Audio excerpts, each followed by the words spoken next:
Baik, auzubillahi minasyaitonir rajim. Bismillahirrahmanirrahim. Warahmatullahi wabarakatuh. Alhamdulillah. Alhamdulillah wassalatu wassalamu ala Rasulillah wa ala alihi wa sahbihi wa mawala. Asyhadu an la ilaha illallah wahdahu la syarika lahu wa asyhadu anna Muhammadan abduhu wa rasuluhu la nabiyya ba'da. Qala Allah Ta'ala fil Qur'anil Karim, a'udzubillahi minasyaitonir rajim. Huwallazi anzala sakinata fi qulubil mu'minin liyazdadu imanan ma'a imanihim walillahi junudus samawati wal ard wa kana Allahu aliman hakima. Alhamdulillah, kita bersyukur pada Allah Subhanahu wa taala karunia yang Dia berikan hari ini, sehingga dari pagi tadi kita dibangunkan Allah sehingga malam hari ini kita masih diberikan kesempatan hidup untuk menumpang di buminya Allah ini, dan sebentar lagi pun kita akan dimatikan atau kita akan diambil ruh kita untuk kita ditidurkan oleh Allah Subhanahu wa taala. Dan hanya Allah yang tahu siapa dari kita yang besoknya dikembalikan kembali ruh tersebut, dan siapa yang ruhnya dipegang oleh Allah Subhanahu wa taala. Mudah-mudahan malam hari buat kita semua, dan mudah-mudahan Allah mudahkan kita untuk terus melakukan ketaatan dan menjalankan perintah-perintahnya sebagai sebuah hal yang menjadi sumber kebahagiaan untuk kita semua, karena sesungguhnya kebahagiaan atau kedamaian hidup itu letaknya hanya pada ketaatan kepada Allah Subhanahu wa taala. Di lain itu tidak ada. Kalaulah ada kebahagiaan atau kedamaian di situ, maka sebentar saja, tidak akan lama. Dan kita tidak lupa mengucapkan sholawat dan taslim, salam kita yang terbaik kepada Nabi Allah Muhammad SAW. Allahumma sholli ala Muhammad wa ala ali Muhammad. Dan semoga kita semua dimudahkan oleh Allah Subhanahu wa taala untuk bertemu dengan beliau sallallahu alaihi wasallam di Telaga Al-Kautsar nanti. Baik, Bapak sekalian, mobil khusus kepada Yayasan Baitul Mal PLN Yogyakarta yang malam hari ini mengundang saya untuk memberikan kajian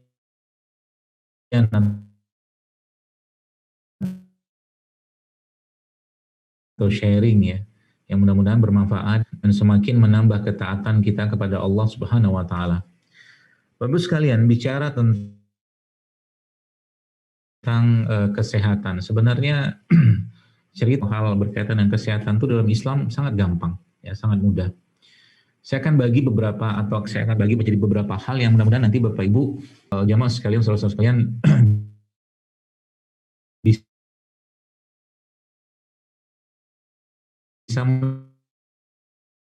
menerapkan dalam kehidupan kita. Karena sakit ya, mudah sakit, dan kalau sakit tuh susah sembuh atau sulit sembuhnya atau lama sembuhnya. Ya.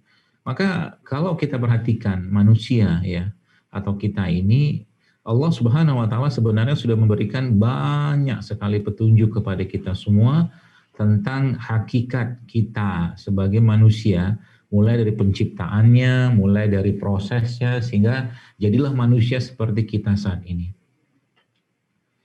Sehingga kalau kita mentadaburi ayat-ayat Allah dalam Al-Quran ya, di situ banyak sekali petunjuk-petunjuk yang sebenarnya kalau kita kembalikan petunjuk tadi atau kita ikuti petunjuk tadi, maka kita akan sangat-sangat sehat ya sebenarnya, insya Allah ya, biiznillah. Namun sebaliknya, jika petunjuk-petunjuk tersebut Allah SWT atau kita jauh dari hal-hal yang ada dalam Al-Quran ataupun dalam petunjuk Nabi kita SAW, maka pasti akan banyak masalah. Contoh sederhana saja. Dunia kesehatan ya, atau dunia kesehatan secara umum, atau dunia penelitian lah, mengatakan bahwa tidur ya yang sehat itu waktunya menurut penelitian yang ada itu kurang lebih 6-8 jam. Dan tidur itu disebutkan atau mungkin disampaikan oleh Allah Azza wa Jal dalam Al-Quran di waktu malam hari, dan Allah katakan di situ sebagai waktu istirahat atau malam sebagai istirahat. Waja'alna laila libasa. Lalu apa jadinya kalau seandainya seseorang melanggar itu terus dengan aktivitas dia, ya, melanggar terus menerus gitu kan? Ini saya bicara normal dulu ya, nanti jangan tanya bagaimana dengan orang kerja sip atau segala macam. Saya bicara normal dulu. Artinya pasti akan ada masalah. Ternyata memang penelitian-penelitian menyebutkan bahwa salah satu hormon yang sangat penting dalam tubuh kita yang disebut sebagai hormon pertumbuhan atau GH atau growth hormone itu memang munculnya atau keluarnya itu saat-saat malam orang istirahat itu gitu kan. Artinya orang-orang yang membiasakan dirinya dengan begadang, tidak ada manfaat ya dalam hal mungkin kaitan dengan ibadah atau imannya dia, maka pasti akan muncul masalah di sana. Ya beda cerita mungkin ada memang ulama-ulama yang mereka memang menyengajakan untuk tidak banyak tidur di malam hari tapi untuk ibadah gitu kan. Tapi ada orang kan yang menyengajakan malam hari gitu kan untuk sesuatu yang tidak ada kepentingannya untuk keimanannya, malah justru melemahkan iman, bahkan melemahkan raganya. Ini yang saya maksud di situ. Jadi poin pertama Bapak Ibu sekalian, kalau kita bicara menjaga imunitas kita ya di saat wabah seperti ini atau tidak sekalipun ya, kita nggak usah bicara heboh-hebohan sekarang, tapi nanti habis dari sini malah justru kembali ke hal-hal yang sifatnya tidak atau melanggar dari konsep-konsep Al-Quran dan Sunnah Nabi SAW tadi. Maka konsep pertamanya adalah bersinergilah dengan alam. Ya. Maka tidak heran, Bapak sekalian, banyak sekali penelitian-penelitian menyebutkan bahwa orang-orang yang berinteraksi dengan alam ya, yang mereka itu dekat dengan alam, maka kekebalan tubuh mereka tuh terjaga. Mau buktinya? Oke, sekarang banyak orang luar biasa mengkonsumsi suplemen vitamin D gitu kan. Suplemen vitamin D. Padahal kalau kita mengerti konsepnya, ya cukup berjemur sebentar terpapar sinar matahari pada waktu sinar matahari itu ramah buat kulit kita ya di pagi hari mungkin seperti itu, maka itu sudah cukup untuk mensuplai vitamin D untuk tubuh kita. Apalagi di situ kita menambahkan lagi salah satu sunnah Nabi atau mungkin kebiasaan Nabi kita SAW, yaitu melumuri atau membasahi kulit beliau dengan minyak zaitun. Kita tahu bahwa minyak zaitun adalah salah satu minyak yang sangat luar biasa kandungan antioksidannya. Jadi kalau mau berjemur itu bukan pakai bahan-bahan kimia gitu. Justru malah kalau mau berjemur maksudnya mendapatkan paparan sinar matahari. Maka lumuri saja dengan minyak zaitun tadi. Atau kalau nggak ada minyak zaitun, Anda bisa berikan minyak VCU ya juga boleh. Itu insya Allah. Nah, ini poin pertamanya.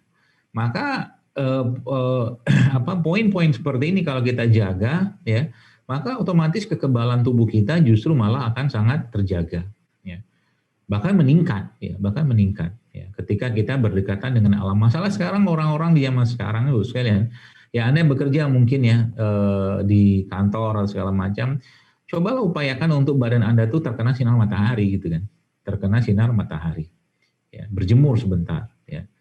Nanti kalau sudah cukup ya, sudah agak keringatan sedikit ya sudah ya, masuk lagi ke dalam, hangatkan atau mungkin dinginkan sebentar, duduk mungkin minum air putih gitu kan, baru mandi. Atau juga ya yang disebut dengan earthing ya. Earthing itu kalau bahasa kita menyeker. Ya, jadi bagaimana kaki kita ini itu bersentuhan dengan bahan dasarnya yaitu tanah. Ya, jadi kalau kita lihat dalam surat Al-Mu'minun, walaqad a'udzu minasyaitonir walaqad khalaqnal insana min sulalatin min tin, kata Allah.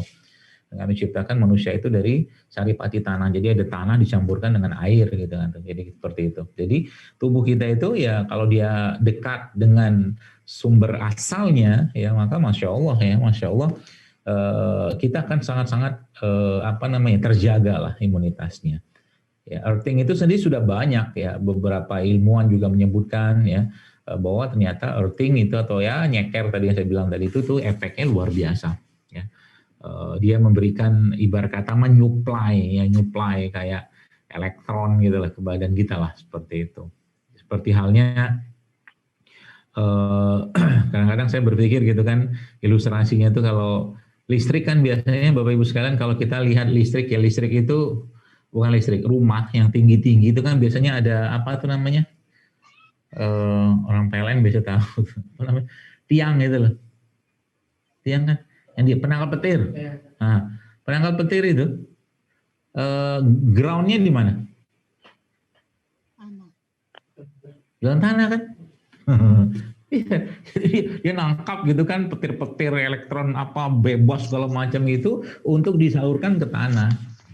Jadi manusia itu sebenarnya waktu mikir-mikir apa hubungannya dengan sholat gitu kan. Salah satunya sih ya tanah tadi itu. Jadi sholat itu kan ibarat kata mah kepala kita ini kan parabolanya. Nangkap semua kan. Nangkap elektron apa, informasi semua ditangkap sama kepala kita. Terus ngegroundnya gimana? Ngegroundnya sujud. Ya gitu loh. Ngegroundnya sujud. Jadi segala yang tadi itu yang bermasalah yang ditangkap elektromagnetik, wifi, bluetooth gitu kan atau pikiran-pikiran yang bermasalah tadi di grounding semua dengan cara sujud. Ya. Jadi subhanallah ya keterikatan manusia dengan alam itu yang sebenarnya kalau boleh saya katakan adalah salah satu cara kita untuk memperbaiki ya medan elektromagnetik. Emang manusia punya medan elektromagnetik? Punya, bahkan listrik aja punya. Buktinya apa? Kalau Anda datang ke rumah sakit untuk periksa EKG, kan itu listrik jantung. Maka manusia itu kan berhubungan satu dengan yang lain. Ada kan bahkan beberapa orang yang mungkin badannya agak-agak konslet gitu ya. Mungkin bahasa saya konslet itu kan ada loh. Saya pernah ketemu dengan orang yang subhanallah ditaruh lampu gitu, nyala lampunya. Jadi saya bilang tadi mungkin badannya konslet kali ya, subhanallah. Ya, entahlah mungkin nggak tahu lah apa bahasanya, tapi seperti itulah adanya. Jadi keterikatan manusia dengan alam ini sekalian yang membuat kita itu kuat sebenarnya. Ya, sebagaimana saya ada sempat beberapa waktu lalu pergi ke suatu daerah di Jawa Tengah gitu kan, itu saya masuk ke pokoknya kalau saya sudah ke daerah itu biasanya saya suka banget untuk mendekatkan badan saya ini dengan alam. Ya. Salah satunya itu adalah dengan cara kalau waktu dulu itu di Jawa Tengah beberapa bulan yang lalu itu subhanallah saya berenang di kolam gurame, nangkapin gurame. Ya. Apa yang terjadi? Karena ya jarang-jarang kenalan sama makhluk-makhluk yang ada di kolam gurame, ya otomatis keluar dari kolam gurame ya gatal-gatal badan. Gatal-gatal badan. Lalu apa yang saya kerjakan? Apakah saya minum obat anti gatal segala macam? Ya enggak lah, ngapain. Ya, saya berendam lagi di sungai yang bersih, kemudian cuci badan ya di situ ya dengan sabun yang ramah dengan kulit juga. Habis itu hilang sendiri gatalnya. Tapi badan saya sudah mendapatkan teman baru, kenalan ya dengan makhluk-makhluk yang ada pada kolam gurame tadi. Begitulah seterusnya. Yang termasuk kalau Bapak Ibu sekalian pernah ada risetnya dalam penelitiannya bahwa bakteri ya yang ada di mana tuh di kuburan ya kuburan itu banyak sekali bakterinya. Ya kalau kita lihat bakteri yang ada di kuburan mungkin kita akan takut ke pemakaman. Takut banyak banget bakterinya gitu. Lebih banyak dari bakteri yang sekarang lagi atau virus segala macam yang sekarang lagi heboh-hebohin. Ya. Tapi Nabi SAW ya Rasulullah SAW yang mulia ya bahkan menyampaikan bahwa kalau kita ke kuburan itu disunahkan untuk membuka alas kaki. Ya, kita disuruh nyeker di kuburan biar badan kita kenalan dengan kuman-kuman tadi atau bakteri-bakteri tadi yang ada pada kuburan tadi.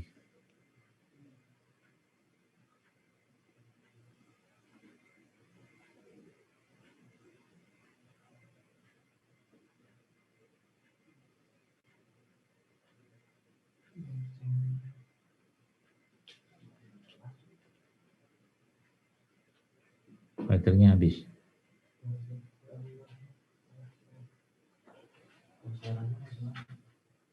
Suaranya masih masuk. Maaf ini Bapak Ibu sekalian lagi ada gangguan teknis. Gambarnya belum muncul.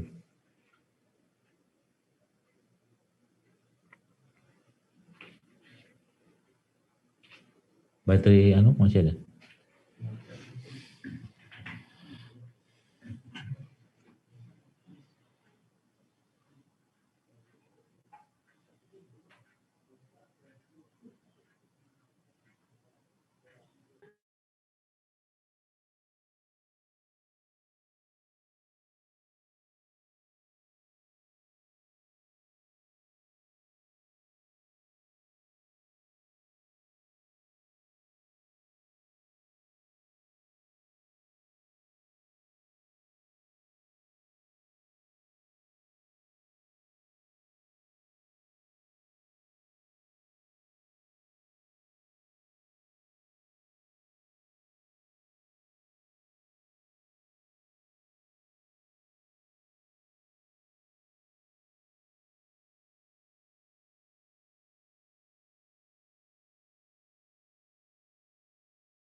Baik. Jadi keterikatan kita Bapak sekarang dengan alam ini sebenarnya punya fungsi atau punya peran fisiologis yang sangat penting kalau boleh saya katakan. Sehingga lagi-lagi ya Islam mengatur itu semua. Mulai dari apa? Waktu sholat. Coba waktu sholat itu subhanallah ya. Sholat subuh, zuhur, asar, maghrib, isya itu kan waktu-waktu kalau mungkin saya boleh katakan terjadi perubahan fisiologis ya atau biologis pada tubuh kita. Ya. Maka waktu-waktu tadi itu diperintahkan oleh Allah sang pemilik tubuh kita ini untuk kita menghadapnya, untuk melakukan gerakan-gerakan yang sudah diperintahkan dalam bentuk sholat tadi. Ya, dengan bacaan-bacaan yang tentunya sudah ada syariat dalam Islam. Itu salah satu contohnya. Ya. Nah, waktu tidur ya tidur, waktu makan ya makan, waktu katakanlah kita puasa ya puasa. Gitu aja sebenarnya. Ya. Jadi sinkronisasi antara syariat dengan alam ini sebenarnya sudah sangat banyak disebutkan dalam Al-Quran. Ya, dalam Al-Quran dan petunjuk bagi Nabi SAW. Ya, maka ikutin saja itu. Ya. Jadi tadi ada termasuk juga misalkan Bapak Ibu sekalian bagi Anda yang lagi susah hati, susah hati, lagi moodnya nggak jelas gitu kan. Kalau kok bisa lah, namanya juga manusia. Apa obatnya secara alaminya? Ya. Ternyata Al-Quran memberikan pedoman tentang itu. Bahwa ternyata ketika lagi mood nggak enak atau hati kurang gembira segala macam, ya itu berhujan-hujan itu salah satu rahasianya. Jadi berhujan-hujan itu ya disebutkan dalam Al-Quran ya, Allah menyebut dalam Al-Quran bahwa hujan itu memberikan keceriaan, kegembiraan, kebahagiaan ya untuk kita. Gitu. Masya Allah kan. Jadi kalau lagi susah, nggak ada anak-anak berhujan atau mungkin orang yang lagi berhujan tuh nggak ceria, itu nggak ada. Ya kecuali mungkin mereka lagi kerja terus kehujanan, tapi ya tetap saja senang kena hujan gitu kan. Seperti itu. Kecuali mungkin film-film film India gitu. Film India yang lagi mungkin ada bapak atau mungkin keluarganya mati terus dia nyanyi-nyanyi dari hujan gitu kan, itu lain cerita lah. Nah, itu film juga ya. Jadi subhanallah ya, terus sekalian ya tadi pesan pertama yang mungkin kalau boleh saya sampaikan kepada teman-teman semua adalah teruslah ya, terus kita ini berhubungan dengan alam ya. Terus itu saya sampaikan bahwa coba ya luangkan waktu Anda ya sebulan sekali mungkin ya. Ya kalau sepekan sekali bisa alhamdulillah ya, macet lagi. Ada suaranya nggak? Suaranya ada.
Sudah. Oh, harus ada Derry ya. Derry harus standby ya, penjaga gawang. Ya baik. Semoga menunggunya tadi juga jadi pahala buat Anda semua. Baik, misalnya jadi keterikatan dengan alam ya, keterikatan dengan alam. Jadi semakin banyak kita berinteraksi dengan alam, termasuk tadi saya sampaikan ya, usahakanlah sebulan sekali mungkin ya, Bapak Ibu sekalian mengajak anak-anaknya ya, keluarga ya, atau siapapun lah gitu kan untuk pergi ya ke tempat-tempat yang sifatnya bisa kita berinteraksi dengan alam ya. Ya nggak usah heboh-heboh lah ya, maksudnya ada banyak kok tempat-tempat yang kita bisa kaki kita menyentuh tanah, tangan kita terkena sinar matahari ya, atau mungkin ke sawah atau kolam-kolam gitu kan, Masya Allah kan. Itu salah satu caranya ya. Termasuk juga jadi kalau di luar daripada itu semua justru malah kita ya upayakan mengerjakan apa-apa yang diperintahkan dalam syariat itu secara waktunya ya, misalkan sholat tepat waktu ya, waktu tidur ya tidur, waktu makan ya makan, seterusnya seperti itu. Baik, itu poin pertama. Lalu poin yang kedua apa? Setelah kita berinteraksi dengan alam ini Bapak Ibu sekalian, maka makanlah ya, konsumsilah semua yang ada di alam ini secara utuh ya. Maksudnya gimana? Gini loh. Kalau Anda misalkan mengkonsumsi misalkan lah ya jus ya atau jeruk lah. Jeruk yang sudah diperes mungkin atau di jus yang sudah dikemas, dipabrikasi. Ya, jeruk itu emang ciptaan Allah kita tahu, tapi ketika sudah dikemas, sudah dipabrikasi, sudah ditambahkan dengan bahan-bahan yang mempertahankan kelangsungan atau mungkin expirednya, maka dia sudah bukan lagi bahan-bahan alami yang saya maksud. Jadi keterikatan kita tadi dengan alam tadi secara fisik ya, bersentuhan apa segala macam, matahari, air segala macam. Yang kedua, ini bagaimana tubuh kita ini mendapatkan asupan-asupan dari produk-produk yang Allah ciptakan di alamnya ini secara utuh dan secara tidak banyak mengalami pengolahan. Ya, tidak banyak mengalami pengolahan. Maka subhanallah sekalian, ya, kalau itu benar-benar bisa kita lakukan, maka tubuh kita akan melakukan metabolismenya secara optimal. Ya. Maksudnya atau mungkin cara sederhananya gimana? Gampang. Ya.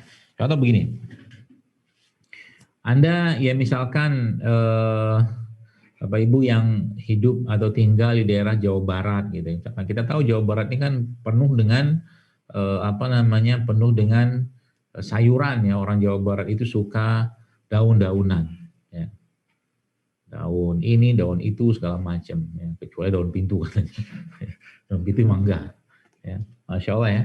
Makanya orang Jawa Barat ya Masya Allah ya, lembut-lembut ya. Bahasanya itu lembut-lembut gitu. Karena emang suka makan ijo-ijoan Kan gitu ya, benar ya. Dan ini salah satu hal yang sangat-sangat bagus sebenarnya ya, bagi tubuh kita. Jadi ada kemangi lah, ada timun lah, ada apa tuh namanya, ada seledri lah, ada apa macam-macam kalau kita makan di warung Sunda itu, masya Allah ya. Eh, Semoga Allah berkahi ya negeri kita ini ya, termasuk di daerah-daerah tanah Sunda itu yang penuh dengan sayuran-sayuran tadi, dan kebiasaan seperti ini yang harusnya kita pertahankan ya. Jadi tidak hanya di tanah Sunda ya, tempat lain pun ya, kita di kan Jakarta, Depok, Bekasi, Tangerang segala macam, kita juga bisa mendapatkan asupan tadi gitu kan. Jadi usahakan, bukan usahakan, kalau boleh saya bilang tuh ya paksain gitu kan, dalam satu hari itu ada sayur, buah-buahan yang masih utuh, yang masih fresh yang kita makan.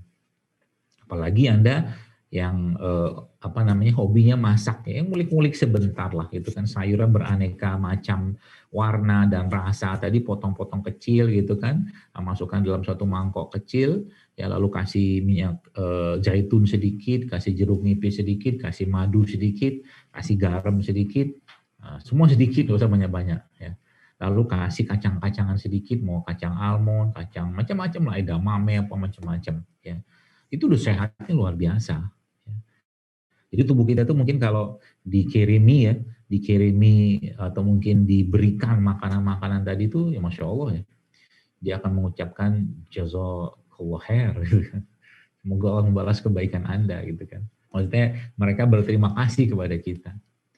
Nah tapi kan orang Jawa Barat, orang Sunda gitu kan ada makanan juga yang nggak sehat. Contohnya apa? Ya, cireng, cilok, seblak gitu. Nah itu ujian dan cobaan.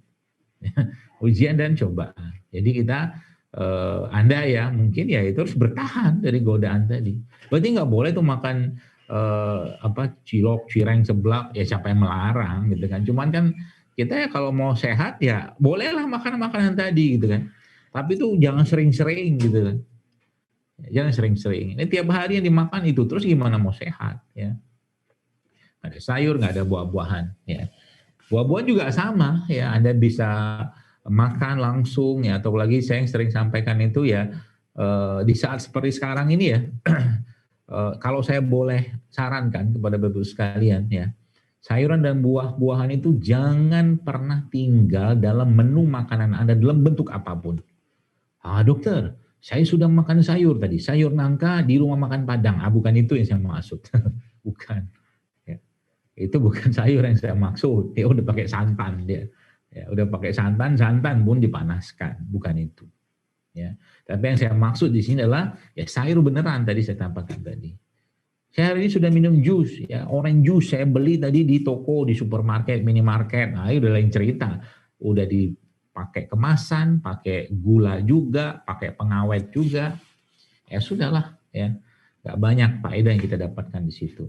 Ya, jadi itu yang pesan saya Bapak Ibu sekalian, bahwa sayuran dan buah-buahan tadi ya, sayuran dan buah-buahan tadi itu subhanallah ya, menjadi salah satu cara kita untuk menjaga imunitas. Kenapa? Karena memang tubuh kita ini setiap hari mengalami ya, ada beberapa hari sekali atau beberapa bulan atau tahun dia mengalami regenerasi sel ya, tubuh kita itu mengalami regenerasi sel-selnya.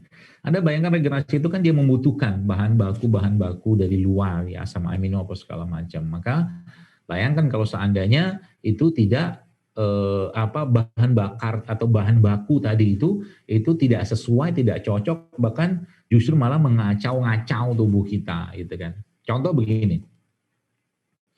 Fenomena katakanlah gorengan misalkan di zaman sekarang ini kan di mana-mana ada banyak penjual gorengan. Boleh nggak mereka jualan gorengannya? Boleh saja.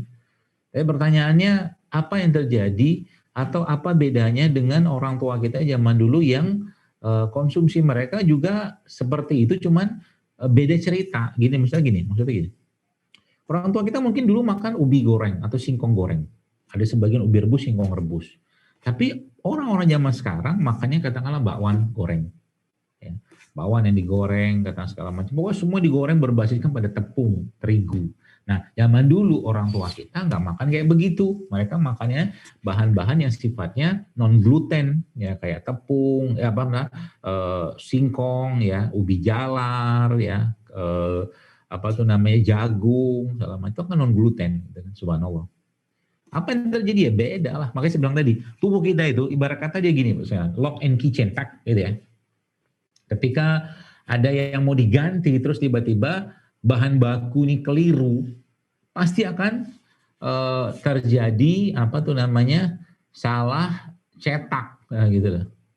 Maka tidak heran di zaman sekarang ini penyakit-penyakit itu muncul ya akibat rusaknya atau terganggunya salah satu sumber imunitas tubuh kita yang semua itu berawal dari pencernaan atau usus. Ya. Orang-orang sana, orang-orang barat itu nyebutnya leaky gut. Ya. Leaky gut itu ususnya bocor. Nah, ada sebuah kalimat atau dalam bahasa Arab, ini bukan hadis setahu saya, tapi kata-kata ini cukup baik ya kita pakai, itu al-maidatul baitudah, bahwa perut itu rumah penyakit dan tidak ada wadah yang lebih buruk daripada apa tuh namanya perut kita, kata Nabi kita Shallallahu Alaihi Wasallam. Ya. Oleh karena itu kata Nabi memerintahkan kepada kita semua untuk menjaga perut dengan cara apa? Jangan makan sampai kenyang, karena makan sampai kenyang itu bikin apa? Bikin bodoh, bikin blow on, nggak bisa mikir. Bener loh. Bukan hanya itu, ulama-ulama pun menyebutkan bahwa makan sampai kenyang itu menyebabkan lemahnya iman. Ngeri ya? Sampai iman pun bisa lemah gara-gara kebanyakan makan. Gitu loh. Maka orang-orang barat itu kan kadang-kadang mereka ada perlombaan makan burger gitu kan. Wah. Nah, ini lomba sesama syaitan, saya bilang. Syaitan bikin perlombaan. Iya, makan pakai tangan kiri kanan sampai dimasukin terus. Ya, udah gitu nih makan burger pula. Ya, burger. Saya pernah menonton sebuah video dokumenter ya di TV berbayar. Ya, saya nggak sebutkan judulnya apa, tapi itu saya ya Allah ngeri ya. Bagaimana industri makanan itu sekarang itu benar-benar menjadikan kita itu sebagai target untuk repeat ordernya. Orang Indonesia kayak saya ini misalnya, ya itu subhanallah ya, lidah kita nih sebagian besar lah ya, mungkin ada yang enggak. Saya pernah kenal orang yang enggak pernah terkena dengan mie instan lidahnya dari zaman dulu, itu masya Allah. Ada orang kayak, tapi kita semua nih kan model kayak saya begini kok kuliah gitu kan, apalagi sudah akhir-akhir bulan gitu kan. Mau judulnya kadang-kadang diet, saya tuh inget banget dulu waktu masih kuliah itu kan, akhir-akhir bulan gitu kan pergi ke tukang bubur ayam depan kos, gitu. Beli bubur ayam enggak, beli kuahnya Pak, kuahnya. Terus kuahnya dimakan pakai apa? Kerupuk. Sian banget, masya Allah. Begitulah perjalanan mahasiswa. Ya, beli kerupuk berapa 200 gitu kan, beli kuah bubur ayam gopek 500. Zaman saya masih bisa. Jadi modal seceng juga bisa udah makan. Kok makannya dikit banget tuh lagi diet. Keren kan? Gayanya begitu. Ya kalau nggak ada duit, aman dulu. Ya. Nah begitu sekalian ya. Jadi beda yang dimakan sama orang-orang zaman dulu sama zaman sekarang. Ya. Makanya kalau kita lihat ya, bapak-bapak kita, ibu-ibu kita yang usia sudah mungkin 50-60 tahun itu, coba lihat apa mereka tuh kayak mungkin orang tua saya gitu kan, hampir-hampir tuh nggak pernah makan-makan yang aneh-aneh gitu. Coba kasih jejelin pizza sama mereka, nggak bakal dimakan tuh pizza. Ya, kasih nugget sama mereka, apa iki? Apa kalau bahasa Sunda naon cenah gitu. Naon iya gitu. Gitu ya. Masya Allah ya. Jadi sekalian nggak makan gitu-gitu, akhirnya mereka apa? Giginya utuh, badannya bagus, nggak belepotan lemaknya di sana sini gitu maksudnya. Begitulah mereka, masya Allah ya. Ini saya katakan tadi, mari kita kembalikan pada whole food kalau orang barat itu kan, makan tuh semua gitu. Kalau misalkan bahkan ya ada seorang dokter di Jepang tuh mengatakan ikan itu, kalau Anda bisa makan ikan, semuanya dimakan loh sekarang. Loh kok bisa gitu? Iya. Ya, karena memang contoh misalkan ikan itu kolagen yang sekarang banyak perempuan beli itu ya, kolagen untuk mengencangkan kulit apa segala macam gitu ya. Itu subhanallah, itu ternyata ada pada sisik ikan loh. Subhanallah, sisik ikan itu ya, jangan dibuang ya. Itu kalau bisa diambil nanti dihancurin, dikeringkan, dibikin jadi bubuk atau serbuk sisik ikan itu bagus sekali. Isinya kolagen, mengencangkan kulit, nanti kulitnya jadi glowing. Nah, gitulah. Glowing, shimmering, apalah itu kan bahasa orang zaman sekarang. Ya, Masya Allah ya. Seperti itu ya. Jadi dokter mengatakan kalau ikan tuh dimakan semua, ya susah kan, kadang kita kan nggak biasa. Ada sih beberapa jenis kayak presto apa segala macam itu kan masih bisa tuh. Tapi kalau saya bilang, oh saya punya solusinya. Tahu nggak solusinya untuk bisa makan ikan seutuhnya? Makan apa? Ikan teri. Iya kan? Nah, ikan teri itu kan semua dapat ya, Masya Allah. Itunya dapat, kulitnya dapat, apa ya, sisiknya dapat, kepalanya dapat, menteri. Jadi whole food, ingat baik-baik. Jadi ketika Anda mau makan semua tuh makannya semua gitu kan. Termasuk misalkan kita bicara, misalkan apel. Apel itu kan kulit apel itu mengandung pektin. Pektin itu kita tahu salah satu serat yang sangat-sangat tinggi untuk mencegah kanker bahkan menguatkan jantung. Masalahnya sekarang apel kulitnya itu penuh dengan wax. Wax itu kan apa namanya lilin ya, untuk melindungi dia apa tuh namanya nggak busuk gitu kan. Jadi kalau ya bisa dapatkan apel organik, apel yang bagus sekarang mulai ada tuh di Indonesia. Tapi kalau tidak ya Anda cuci ya, cuci rendam dalam larutan-larutan alkali tinggi, mungkin pakai baking soda juga boleh ya, atau pakai probiotik juga boleh si apel ini itu Masya Allah ya, bagus sekali buat kesehatan kita ya, buat jantung juga ya. Seperti itu. Ya, jadi whole food misalkan salah satu caranya berinteraksi. Ya, berinteraksi tadi dengan alam, kemudian yang kedua adalah makanlah produk-produk alam seutuhnya. Nah, itu salah satu cara. Kayak sekarang misalkan lagi wabah seperti ini, nggak wabah juga, ya mulai berdekatan dengan apa yang Allah ciptakan di negeri kita ini gitu loh. Rempah, rimpang, jahe, kunyit, serai, minum aja, wis gitu loh. Berapa lama minumnya? Nah, ternyata tubuh kita itu ya kalau mau optimal, Bapak Ibu, kalau mau minum rempah, rimpang atau apa gitu tuh 3 bulan. 3 bulan. Jadi kemarin saya sempat diperiksa oleh salah satu guru saya gitu kan, dia melihat di tubuh saya lah, saya nggak usah cerita di mana gitu kan, oh ini ternyata ya lumayan lah, lumayan. Nah, ternyata saya bilang, saya tuh kadang-kadang nggak rutin juga, dokter memang minum apa tiap hari. Dan menjelang tidur tuh biasanya saya ada air, kasih madu, kasih probiotik. Jadi menjelang tidur tuh saya banyak banget yang saya makan. Oh, kok bisa? Kok mengapa kayak begitu? Pertanyaan gitu kan. Jadi kan Allah udah bilang gini, kalau Anda punya restoran, bukan Allah nih, maksud saya gini, Anda punya restoran.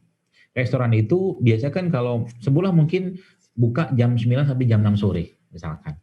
Waktu sore jam 6 itu kan para kru restoran itu bersih-bersih restoran. Kan itu standarnya. Jadi ada yang ngepel lah, ada yang cuci. Pokoknya restoran harus ditinggalkan dalam keadaan yang rapi dan bersih. Nah, tidurnya kita itu kayak tutup restoran. Paham ya?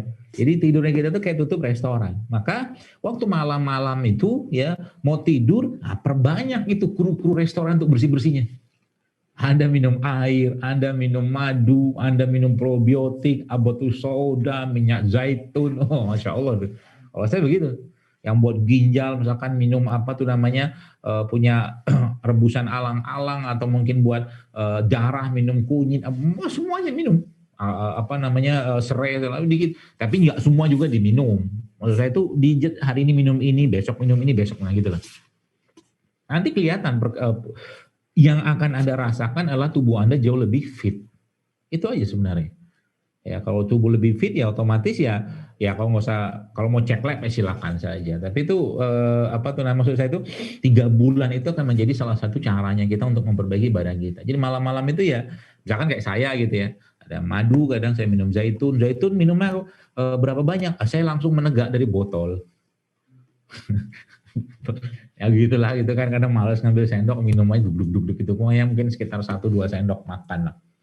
Zaitun, cari zaitun yang organik, jangan zaitun buat urut. Ada orang minum zaitun urut, ada loh. Iki ngopo iki? Ya.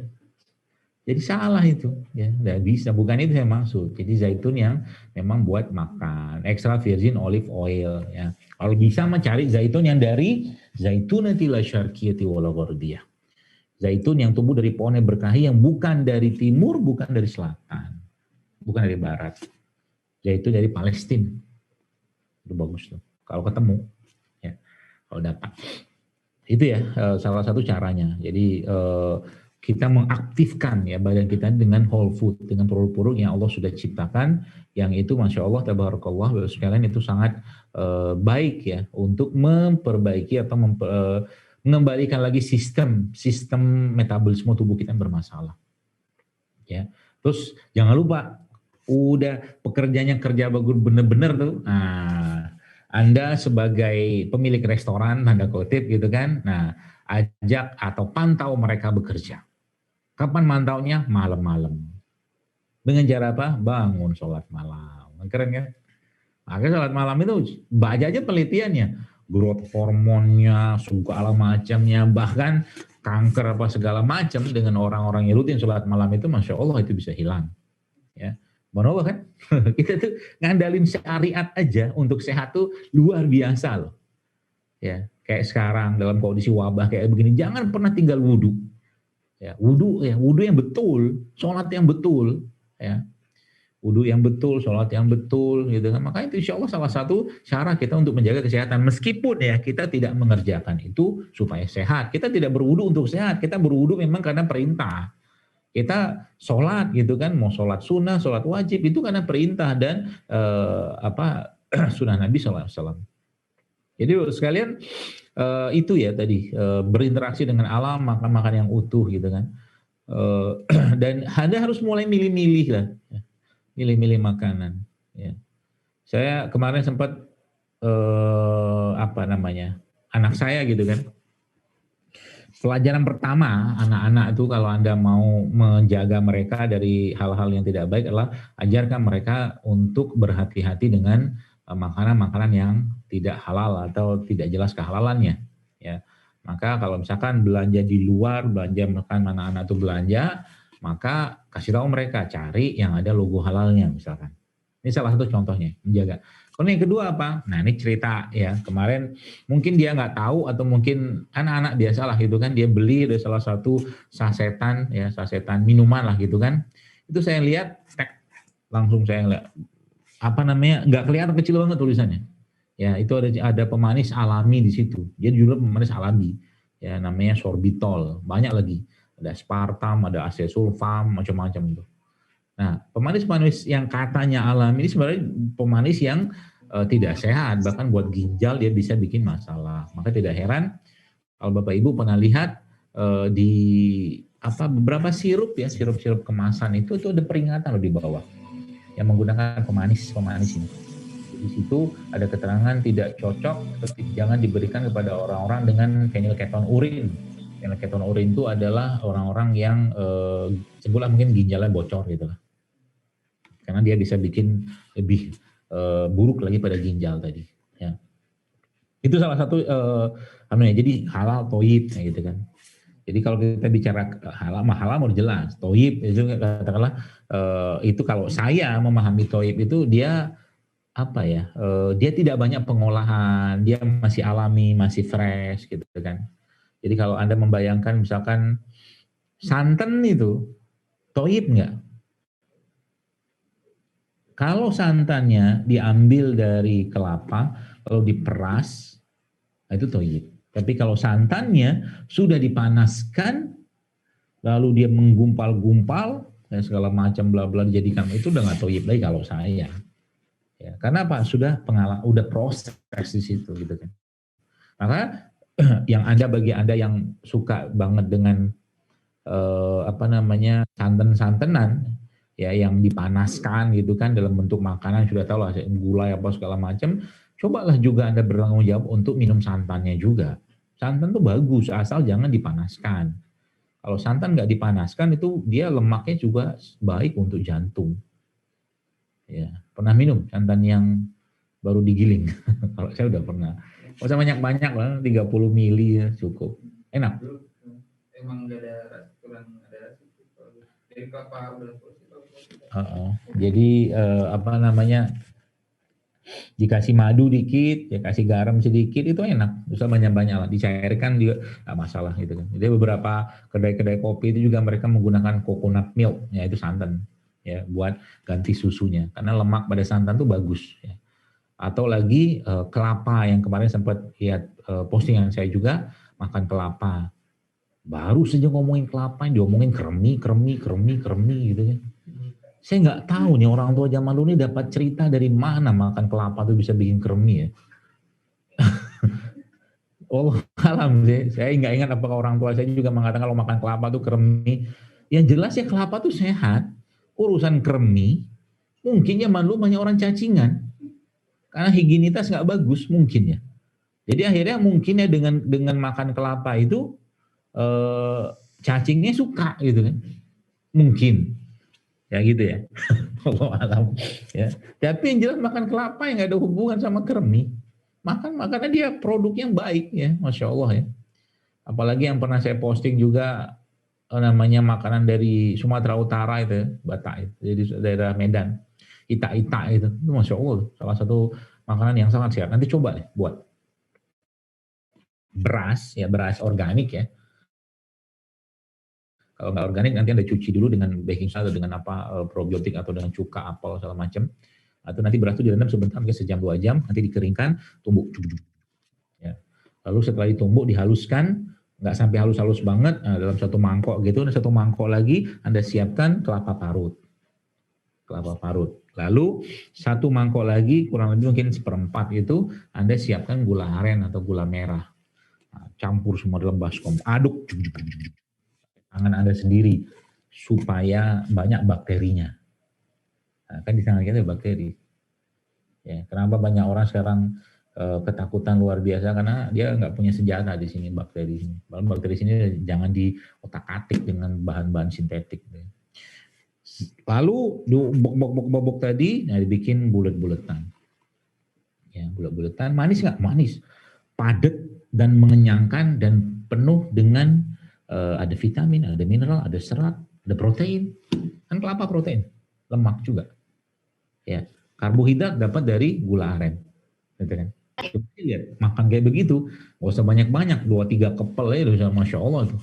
Mengenyangkan, sangat mengenyangkan, dan menariknya lagi dari yang saya dapatkan waktu saya belajar dengan seorang guru itu dikatakan, itu kalau rutin makan si tadi ya, ita-ita itu 3 bulan tuh jantung akan bersih. Masya Allah. Simple. Asal apa? Whole food, real food. Nah gitu ingat ya. Pesan kedua saya, whole food, real food.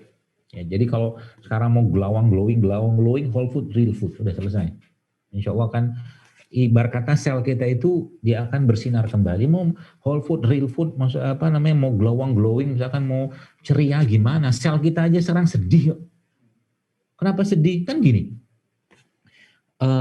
namanya tuh apa tuh namanya, antioksidan atau radikal scavenger itu.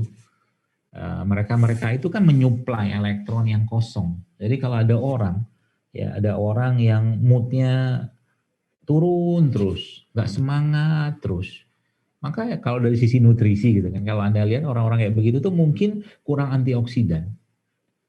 Ya, coba cek makanannya apa. Kebanyakan mungkin yang dia makan tuh makanan-makanan yang kalau tanda kutip tuh mati. Ya. Kebanyakan cuma sekedar rasa aja. Nasi goreng halal, tapi kalau secara vitamin, mineral segala macam sudah habis semua, sebagian besar habis, gitu kan. Jadi kalau ketemu dengan teman-teman kayak begitu, apa yang harus Anda kerjakan? Ajak dia makan karedok, misalkan gitu. Ajak dia makan rujak. Nah itu kan whole food tuh, real food tuh, ya.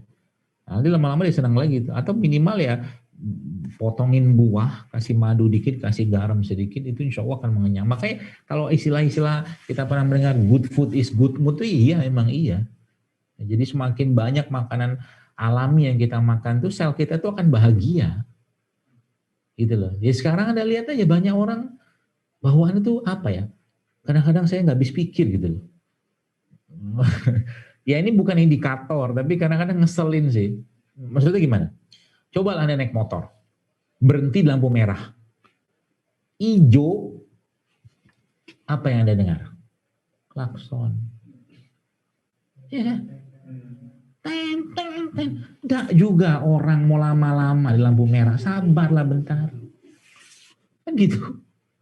Nggak juga orang mau baca Al-Baqarah di lampu merah tuh. Ya, tunggulah sebentar orang bakal jalan. Kalau kecuali memang ban bocor kayak motor nggak nyala, tunggulah bentar. Di klakson itu kayak dipakai untuk apa ya? Meluapkan perasaan gitu loh, ketidaksabaran. Coba dicek tuh kira-kira paginya sebelum berangkat kantor makan apa itu. Saya yakin nggak banyak makanan-makanan sehat yang dia makan. Karena emang apa ya, behavior, sikap, bahkan attitude kita itu dipengaruhi oleh apa yang kita makan. Ulama-ulama dulu ngomong kayak begitu semua, sama bahasanya. Jadi kalau mau memperbaiki apa tuh namanya, jadi kalau kita mau lihat karakter apa ya, karakter sifat atau sikap satu negeri itu coba lihat aja dari apa yang mereka makan. Wah itu dokter ngomong begini tuh di Timur Tengah tuh di Saudi Arabia tuh, Bapak nggak tahu di sono makannya apa. Begitu dekat apa Tower Zam-Zam bawah tuh, Bapak tengok di situ. Bapak Ibu tengok lihat di situ apa yang dimakan oleh orang-orang Arab sana. Oh dekat Masjidil Haram aja ada ayam goreng cepat saji, ya seperti itu. Belum lagi cerita tentang bagaimana kita bukan ngomongin jelek bukan. Maksud saya itu karakter makanan saya bahas. Apalagi di sana kan apapun makanannya, minumannya soda. Di sana begitu. Pagi, siang, malam minumannya soda. Terus ada WhatsApp yang saya pernah dapatkan katanya di daerah Saudi Arabia atau Arab Saudi itu katanya rumah sakit kosong. Mana ada kosong? Penuh dengan orang berpenyakitan sekarang. Ya, seperti itulah. Nah kita ini juga sama ya. Kalau kita nggak mau berubah, di whole food, real food, ya kan bernasib sama. Umur 20 tahun umur 20 tahun yang kena jantung banyak. Serius. Dulu ya, karakter penyakit itu 30-40 tahun ke atas, dia bilang ada artritis reumatoid dan segala. Sekarang umur 30 tahun nih gimana nggak artritis reumatoid, gimana nggak gagal ginjal, pagi siang malam ngopi, pagi siang malam ngeteh, nggak ada air putihnya, ya sudahlah. Jadi akhirnya apa? Orang jadi lemah dan masalahnya ada satu masalah yang jauh lebih besar, Bapak sekalian. Ya. Masalah apa? Masalah di mana apa ya? Generasi ini mewariskan gen-gen yang bermasalah ya ke anak cucunya. Laki-laki yang apa namanya kemudian mereka nikah dengan perempuan segala macam ya, pria wanita akhirnya dia jadi suami dan istri dan dalam satu rumah tangga. Karena dulunya sebelum menikahnya itu sudah gen itu gen-gen belepotan. Ya. Makanannya juga makanan nggak sehat, minumannya nggak sehat, tontonan nggak sehat, teman nggak sehat, ya udah anak pun akan begitu. Ya, maka tadi ada postingan saya yang saya bahas tadi tentang bagaimana tubuh kita itu juga akan sakit ketika dimakan itu tidak sehat. Demikian juga dengan pikiran. Pikiran kita itu akan sakit juga kalau yang dimakan oleh pikiran kita itu tidak sehat. Maksudnya gimana? Ya ibarat kata gini lah, tiap hari ditonton ya, misalkan acara-acara tentang korupsi, tentang apa yang sifatnya negatif semua. Pembunuhan segala macam, bencana alam itu terus nonton tiap hari. Ya, boleh nggak? Nggak ada yang melarang. Ya, lagi-lagi saya juga nggak bisa melarang, tapi itu akan menjadi atau mempengaruhi jiwanya. Lain cerita kalau dia misalkan dia tonton misalkan kajian-kajian Islam misalkan, atau mungkin lihat pemandangan, lihat teknologi, lihat sesuatu yang positif gitu kan, maka jiwanya pun akan positif. Dan yang menyedihkan itu ternyata penyakit-penyakit yang berhubungan dengan hati atau kejiwaan atau pikiran ini jauh lebih berat daripada penyakit yang berhubungan dengan fisik. Itu masalahnya. Ya. Udah jauh dari Al-Quran, sholat sering telat, sedekah kalau ingat, ya, sholat malam sering lewat, dan seterusnya gitu kan. Makan pun bermasalah, ya udahlah komplit plus gitu. Mau jadi apa nih generasi kita sekarang? nggak kenal dengan ya madu seperti nggak kenal katalah dengan produk-produk ya soda begini-begini, yang dimakan apa ya gitu-gitulah. Akhirnya apa? Gennya kalau kata dokter Hiromisinya itu gen yang proteinnya itu cacat kata dia gitu loh. Jadi ada yang nggak berpasangan. Maka nggak heran anak-anak zaman sekarang itu ada sebagian, auzubillah min dzalik, semoga Allah jaga generasi ini, itu subhanallah ya, banyak yang bermasalah ketika lahir. Jadi Bapak Ibu jangan berpikir urusan makan segala macam kesehatan bukan urusan sederhana. Sekarang ini lihat di COVID. Malas saya nggak usah ngomong COVID deh, karena kalau ngomong COVID gitu kan di Instagram, di Facebook itu langsung di ban. Iya. Ngomongnya virus, ada pakai P karena kita lagi berada di tanah Sunda. Bekasi kan Sunda. Virus. Kalau COVID pakainya K. COVID, COVID. Nah, gitu. Itu nggak di ban kalau gitu kan. Kelihatan di wabah ini katakanlah ya, kita bisa menilai betapa lemahnya imun kita sekarang.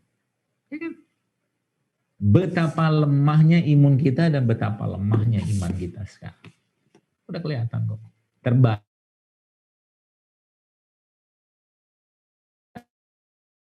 semua. Ya. Virus ini itu ibarat kata apa ya? Asesor gitu kan. Ini entitas ketahuan semua. Lemahnya imun dan imannya kita zaman sekarang. Ya.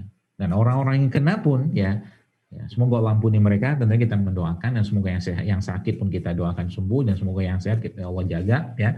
Tapi ya saya ceritanya itu pengen ayo kita sadar gitu loh. Gak pakai masker denda 50.000. Kenapa nggak mendenda? Padahal saya begitu kan. Kenapa nggak didenda juga orang yang makan nggak sehat tuh harus didenda juga tuh. Orang pakai masker apakah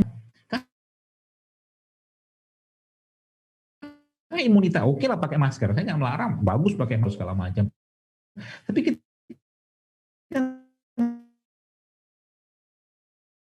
nggak berpikir bahwa imun hasil kenaan, pencernaan nggak dijaga, pagi siang malam masih juga makan begitu, ya sudah buka pintu lebar-lebar, si kopak COVID masuk, gitu kan? Akhirnya apa? Nggak kuat badannya. Dan sekarang ternyata terbukti, ya terlepas dari isu apapun berkaitan dengan virus ini sekarang katanya menyerang pencernaan segala macam, ya udah kita mau ngapain lagi? Intinya apa? Ayo siap sedia, bersiaga, macet.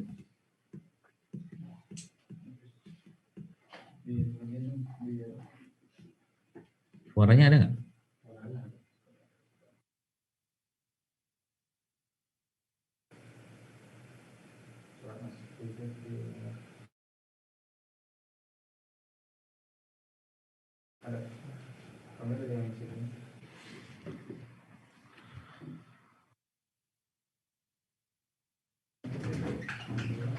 Kalau suara masih ada terus saja.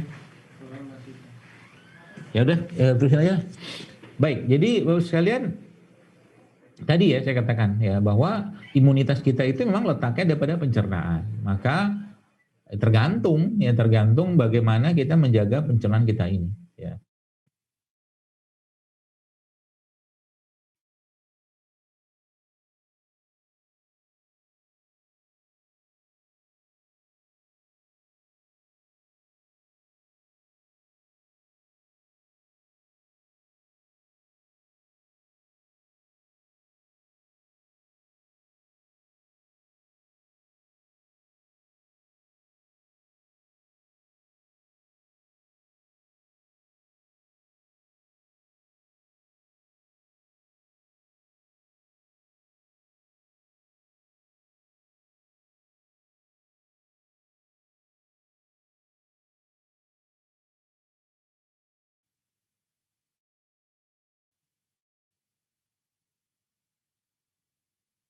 Madu, ya betul, soda, ada kurma, ada probiotik, ya.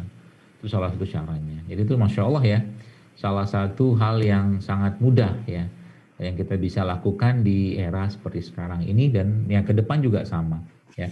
Maka ketika kita mulai membiasakan ini, maka itu akan menjadi karakter dari gen-gen yang ada pada itu. Jadi kalau orang tuanya hidupnya sehat, maka anaknya pun nanti insya Allah juga di sinilah ya, juga akan memiliki contoh-contoh yang baik. Jadi kalau orang tuanya tiap hari makan yang nggak sehat, maka otomatis anak pun akan mencontoh.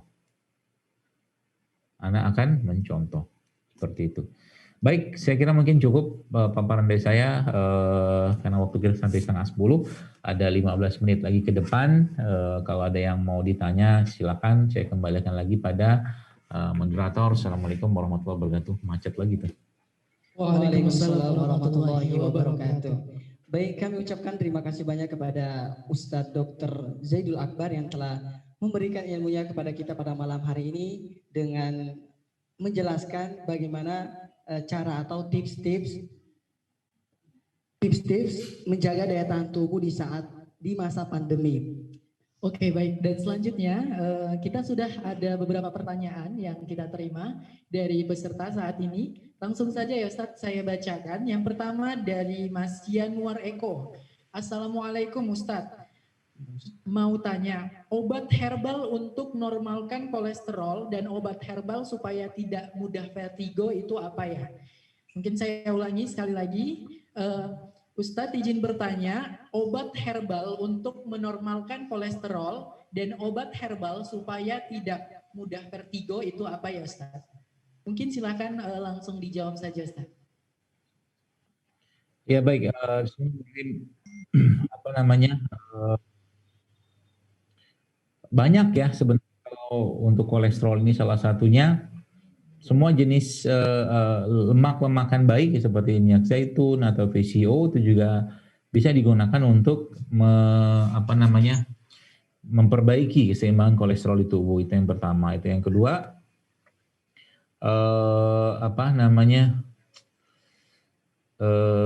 zaitun dari VCO, kemudian bawang-bawangan ya. Bawang-bawangan seperti bawang merah, bawang putih, yaitu juga sangat baik untuk keseimbangan tubuh kita atau khususnya berkaitan kolesterolnya. Jadi insya Allah itu salah satunya. Kemudian ya berbekam juga sangat baik untuk mengembalikan keseimbangan kolesterol. Ya, dan ada beberapa ramuan seperti kunyit, ya jahe, rempah-rempah rimpang itu juga punya khasiat untuk memperbaiki keseimbangan kolesterol. Itu mungkin Allah a'lam. Tapi yang paling penting justru malah kita harus tahu Bapak Ibu sekalian keseimbangan kolesterol, keseimbangan itu muncul karena apa? Ya munculnya karena apa? Ya, kalau munculnya karena makanan maka jangan lupa perbaiki juga pola yang berlebihan dalam tubuh kita. Itu mungkin yang bisa saya sampaikan. Allah a'lam. Baik, terima kasih Ustadz atas jawabannya. Kemudian ada penanya kedua. Assalamualaikum warahmatullahi wabarakatuh. Ustadz, saya Prilly Fasa izin bertanya. Sebagai seorang muslim, tentu kita sangat perlu untuk menjaga kesehatan baik fisik maupun mental. Bagaimana Islam memandang pentingnya kesehatan dan apa saja hal terkait kesehatan yang harus dihindari di dalam Islam? Bagaimana cara Rasulullah dalam menjaga kesehatan tubuhnya yang bisa kami terapkan di masa pandemi ini, Ustadz? Terima kasih. Ya baik, bismillah. Jadi sebenarnya sudah saya jelaskan tadi ya bahwa kalau bicara tentang protokol kesehatan syariat, ya ikutin saja petunjuk Allah dan petunjuk Nabi kita SAW. Ya, maksudnya begini, ya sholat tepat waktu, wudhu yang benar, ya tambah lagi dengan sholat sunnah, ya itu salah satu caranya. Waktunya tidur ya tidur, ya waktunya makan ya makan, ya itu salah satu cara yang paling mudah untuk menjaga kesehatan di saat-saat seperti sekarang. Karena apa? Setiap pelanggaran dari protokol kesehatan tadi, Bapak Sekalian, berkaitan dengan syariat ya, maksud saya, itu maka otomatis akan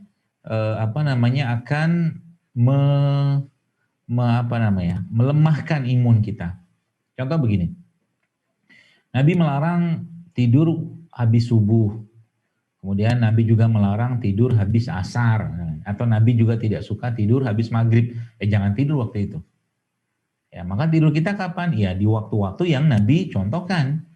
sisa misalkan ya, atau mungkin apa tuh namanya zuhur ya, yang kita kenal dengan tidur siang itu power nap, kailullah itu ya, seperti itu. Itu salah satu contohnya. Jadi syariat itu mulai diperbaiki ya kualitasnya, wudunya yang benar, sholatnya yang benar ya, waktu-waktu yang terbaik itu kita minta kepada Allah dalam bentuk doa yang bisa berpuasa maka berpuasa ya, itu salah satu caranya. Protokol syariat lah mungkin kalau bahasa saya gitulah ya. Nah, tambah lagi tadi dengan mengkonsumsi apa-apa yang ada disebutkan dalam Al-Quran dan sunnah Nabi kita Shallallahu Alaihi Wasallam. Ya, madu, habatus sauda, zaitun, kurma, ya itu salah satu contohnya. Ya, seperti itu mungkin Allah alam. Kepada Ustadz, Masya Allah jawabannya. Semoga Mbak Prim Fasha yang sudah tadi bertanya, semoga bisa terjawab ya. Kemudian nanti kita juga akan ada door prize ketiga, maka kami mohon kepada Ustadz untuk dapat memberikan pertanyaan Ustadz untuk door prize yang ketiga.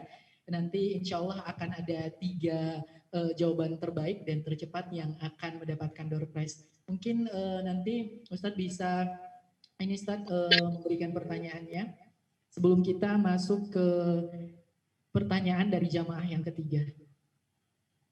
Maksudnya saya ngasih pertanyaan gitu? Oh. Iya betul Ustadz, buat teman-teman.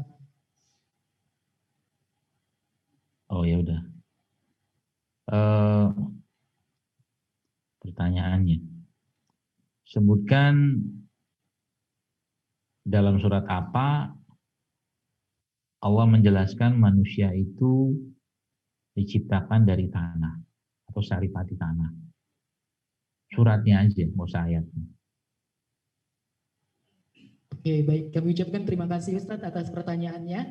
Dan bagi jamaah sekalian, dengan mengikuti rules yang telah kami sebutkan sebelumnya, bahwa jangan lupa untuk follow terlebih dahulu akun Instagram Masjidul Al-Bab UI di @masjidul-albab-ui, kemudian akun Instagram YBMPLN Jogja di @YBMPLN Jogja, kemudian dengan format nama, email, _tema, dan _jawaban, yaitu tadi yang sudah disampaikan oleh Ustadz. Kemudian Ustadz kita masuk pada pertanyaan yang ketiga ya. Ini dari Mbak Heti Nur. Assalamualaikum Ustadz, saya Heti. Ingin menanyakan bagaimana meminimalisir kelelahan dalam pekerjaan berdampingan dengan laptop ataupun HP, khususnya mengatasi radiasi paparannya. Terima kasih Ustadz. Ya, kalau berkaitan dengan radiasi, otomatis kalau Anda memiliki waktu-waktu untuk istirahat, maka jangan biarkan ada benda-benda yang mengandung gelombang elektromagnetik itu di sekitar Anda. Contohnya begini, misalkan dalam kamar ya, di kamar Anda, Bapak sekalian, sebaiknya jangan kalau lagi tidur ya malam, kecuali mungkin Anda memang butuh dekat dengan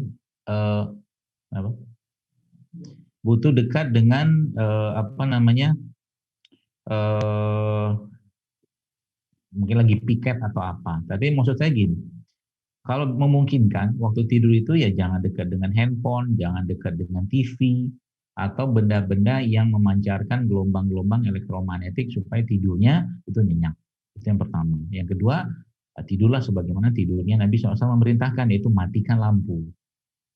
Matikan lampu, karena lampu itu membuat mata kita tidak menangkap lagi cahaya. Ya.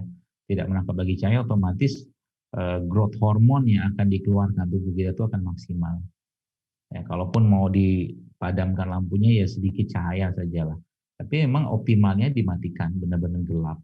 Ya, itu yang diperintahkan. Jadi itu salah satu cara untuk meminimalisir gelombang elektromagnetik tadi. Dan yang kedua, ya tadi earthing itu ya tadi Anda ya jangan pegang handphone juga sih ya. Mungkin di taman-taman atau di halaman yang ada tanahnya ya Anda nyeker di situ, itu salah satu cara juga untuk menetralkan. Atau pergi ke itu main hujan juga bisa, mandi hujan ya, atau pergi ke hutan ya, pergi ke hutan itu juga salah satu caranya kita untuk menetralkan gelombang elektromagnetik kita yang mungkin bermasalah atau terlalu banyak paparan dari benda-benda elektronik. Seperti itu, wallahu a'lam. Baik, kami ucapkan sekali lagi terima kasih atas jawaban yang telah diberikan Ustadz terkait dengan bagaimana cara meminimalisir terkait dengan radiasi ya dari mungkin saudara-saudari sekalian yang sering bekerja ataupun berdampingan dengan laptop ataupun sejenisnya. Kemudian mungkin ada pertanyaan terakhir ini, Mas Syahrul, silakan disampaikan. Ya, mohon izin Ustadz. Assalamualaikum warahmatullahi wabarakatuh. Pertanyaannya dari Saudari Dayanti. Saya mau nanya, bagaimana cara meningkatkan kadar hormon AMH yang rendah? Terima kasih.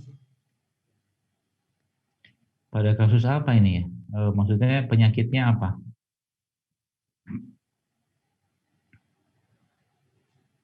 Berhubung karena mbaknya ini ya menanyakan terlalu umum nih Ustadz, hanya menanyakan terkait dengan kadar hormon AMH. Mungkin Mbak Heti Nur tadi, maksudnya Mbak Idayanti nanti bisa di kolom chat diperjelas lagi ya Mbak ya, terkait dengan pertanyaannya itu pada penyakit apa seperti itu, biar nanti Ustadz yang akan menjawab. Selanjutnya untuk efisiensi waktu kita mungkin lanjut aja ya ke pertanyaan selanjutnya. Ternyata masih ada yang masuk nih Ustadz. Assalamualaikum Ustadz, izin bertanya, jika kita sering tertidur di jalan dalam kondisi berkendara, itu ada masalah apakah dalam tubuh kita? Dan bagaimana tips untuk mengatasinya? Terima kasih, jazakallah khair. Tips untuk mengatasinya ya berhentilah di rest area, tidur. Ngantuk itu. Capek. Ya kalau udah capek ya berhentilah istirahat. Ya. Jadi ya keletihan itu ya suatu yang lumrah sebenarnya. Ya. Jadi kalau Anda sedang berkendara dan letih, ya udah tidur aja dulu. Ya. Itu salah satu cara yang paling. Jadi nggak usah minum kopi, nggak usah minum apa, tidur. Ya benar-benar diri istirahat. Ya, itu jauh lebih baik, jauh lebih aman daripada memaksakan untuk berkendara. Penyebabnya apa? Ya keletihan ya, keletihan mungkin aktivitas fisik atau mungkin asupan makanan yang berat dicerna juga itu salah satu efek atau mungkin salah satu yang menyebabkan tubuh kita itu lemah ya. Nah, jadi mungkin bagi Anda yang setiap hari mungkin berkendara seperti itu ya, mungkin makanan-makanan yang berat dicerna tubuh ya, kayak santan-santanan atau mungkin tepung-tepungan, minyak-minyakan itu saran saya sih dikurangi ya. Mulai diperbanyak buah-buahan, sayur-sayuran, air putih, itu sangat membantu untuk membuat tubuh itu tetap rileks dan terjaga tentunya dibandingkan dengan kalau kita mengkonsumsi terlalu banyak makanan-makanan yang tadi ya berat dicerna oleh tubuh. Ya, seperti itu mungkin. Terima kasih Ustadz atas jawabannya ya. Kepada Mbak yang mungkin sering mengantuk ya dalam berkendara, mungkin silakan untuk istirahat dulu ya di rest area. Mungkin sekarang udah banyak gitu ya, dan beberapa saran yang telah diberikan Ustadz tadi terkait dengan makan buah dan sayur dan segala macam. Mungkin kita langsung lanjut aja ya Mas Syahrul, karena masih antusias bertanya dari jamaah cukup luar biasa. Silakan Mas Syahrul. Oke, untuk pertanyaan selanjutnya yaitu dari Saudari Ria Fitriani. Assalamualaikum warahmatullahi wabarakatuh Ustadz. Saya sering merasa sakit kepala dan yang baru-baru ini saya merasa sakit sekali di bagian kepala dekat daerah telinga dan itu sudah 5 hari. Kira-kira penyebab sakit kepala saya itu apa ya Ustadz dan obatnya apa ya Ustadz? Jazakallah khair. Banyak ya, jadi kalau bicara tentang sakit kepala ya banyak penyebab. Oksigen yang kurang ke otak juga bisa, ada yang tidak lancar juga bisa, yang balik-baliknya ke oksigen juga, atau kekurangan glukosa pada tubuh juga bisa, kekurangan air juga bisa, atau tubuhnya kekurangan panas juga bisa. Ya, seperti itu ya. Salah satu cara yang paling mudah asupan air putihnya, terutama air putih hangat salah satunya. Kemudian atau Anda mungkin bisa berikan juga asupan air madu yang campur sedikit dengan garam-garam mineral ya. Bukan garam dapur ya, tapi garam mineral, itu salah satu caranya. Atau juga bisa mengkonsumsi minuman-minuman yang hangat ya, seperti jahe ya, atau mungkin serai gitu, atau mungkin cengkeh, pala, itu juga sangat membantu untuk memperbaiki sirkulasi darah tubuh kita.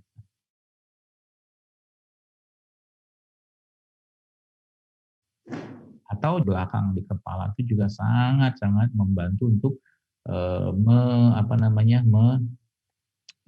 menenangkan atau mungkin melancarkan aliran darah pada tadi ya kepala dan bagian ini, termasuk juga pembekaman pada titik-titik di punggung ya, di persilangan punggung ini juga sangat baik untuk melancarkan aliran darah ya di daerah itu. Itu yang saya tahu ya. Jadi itu beberapa solusinya ya untuk menghilangkan nyeri kepala tadi. Dan juga tentunya beberapa hal-hal yang menyebabkan tidak lancarnya darah seperti makanan yang penuh lemak ya, itu santan, minyak segala macam ya, sebaiknya dikurangi. Tambahkan Anda perbanyaklah konsumsi makanan-makanan whole food ya.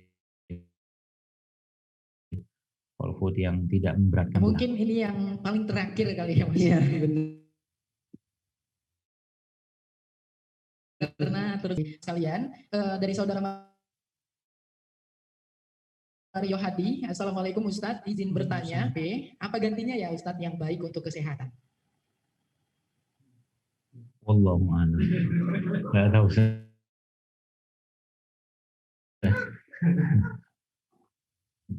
Ada sih beberapa jenis herbal, cuma saya nggak familiar sih ya. Karena emang tidak dikenal. KB itu dalam Islam tidak dikenal. Ya. Jadi saya kan ya jamaah sekalian dimanapun Anda berada untuk sesi pertanyaannya. Terima kasih atas antusias dari jawaban atas pertanyaan-pertanyaan dan alhamdulillah sudah tadi dijawab oleh Ustadz semua ya. Dan semoga tadi yang belum bisa dijawab segera mendapatkan jawabannya mungkin dari sumber lain gitu ya Mas. Iya, dan kemudian nanti kita akan ada sesi penutup berupa doa ya. Iya. Dan nanti juga di akhir kita akan umumkan pengumuman untuk pemenang door prize-nya. Jadi stay tune terus, setelah doa jangan bubar dulu. Dan kami mohon kesediaan untuk Ustadz Dr. Zaidul Akbar untuk dapat memimpin doa pada malam hari ini. Kepada Ustadz sekali lagi kami persilakan Ustadz. Ya baik, sebenarnya sudah cukup dengan doa kafaratul majelis sih. Insya Allah sudah mencukupi semua. Nabi juga sudah memberikan isyarat tentang itu.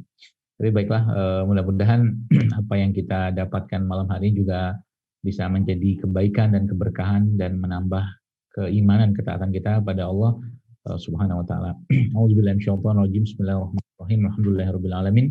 Hamdan hamidin hamdan syakirin hamdan na'imin hamdan yuwafi ni'mahu wa kafi mazidah. Ya Rabbana lakal hamdu kama yanbaghi li jalali wajhikal karim wa azimi sultanik. Allahumma shalli wa sallim ala nabiyyina Muhammad wa ala ali Muhammad. Allahumma fir lil muslimina wal muslimat wal mu'minina wal mu'minat al ahya'i minhum wal amwat innaka sami'un qaribun mujibud da'wan wa yaqdil hajat. Rabbi fir lana wa li ikhwanina alladziina sabaquna bil iman wa la taj'al fi qulubina ghillan lil ladziina amanu rabbana innaka ra'ufur rahim. Rabbana zalamna anfusana wa illam taghfir lana wa tarhamna lanakunanna minal khasirin. Allahumma inna na'udzubika min jahdil bala wa darkis syaqa wa su'il qada wa syamatatil a'da. Allahumma ya muqallibal qulubana tsabbit qulubana ala ta'atik. Allahumma ya musarrifal qulubana sarrif qulubana ala dinik. Rabbana 'alaika tawakkalna wa 'alaika anabna wa 'alaikan nusur. Rabbana 'alaika tawakkalna wa 'alaika anabna wa 'alaikal masir. Rabbana atina min ladunka rahmatan wa hayyi' lana min amrina rasada. Rabbana atina fid dunya hasanah wa fil akhirati hasanah wa qina azabannar. Wa sallallahu ala Muhammadin wa ala alihi wa sahbihi wa sallam. Alhamdulillahirabbil alamin.